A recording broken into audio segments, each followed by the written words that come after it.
What sorts of questions should patients ask their doctors about clinical trials? There are a few really basic things to ask about any clinical trial that you're being presented as an option. One is there a randomization? Is there a treatment assignment where some people get one treatment and some people get another treatment?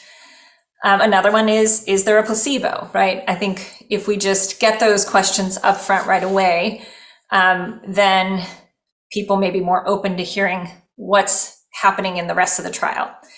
Our informed consent documents are, reviewed by ethical consultants and are really meant to inform about risks more than benefits. So the other thing to really ask the provider is, what's the goal of the trial? Because that's often not clearly communicated in an informed consent. Like, why did the people who designed this trial think this was a good idea, right? Is there science behind it? Is there clinical data behind it? Do you think this is something that in the future could end up being the new way that prostate cancer is treated? What is it about me that you think makes me a good candidate for this trial? What's been your experience? Even though it's more anecdotal, but it's often nice to hear from a physician, I have patients on this trial, they're having these types of side effects, they're having these types of benefits.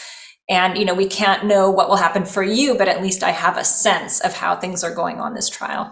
Yeah, those are great questions. What about cost? Is that a question that patients should ask about? Patients often do ask about that. Costs are really complex in this medical care landscape that we have in the United States. Clinical trials, I think there's a lot of misunderstanding about costs. Some people think that everything's paid for by the clinical trial, which is not true. There's a system by which we assign things that will be paid for by the clinical trial, anything that's novel and only being done as part of the trial, versus things that would be done anyway if you were not in the trial and if you were just receiving regular care, such as your PSA test, your clinic visit, your CAT scan, potentially, or bone scan. So there are some costs that are not covered.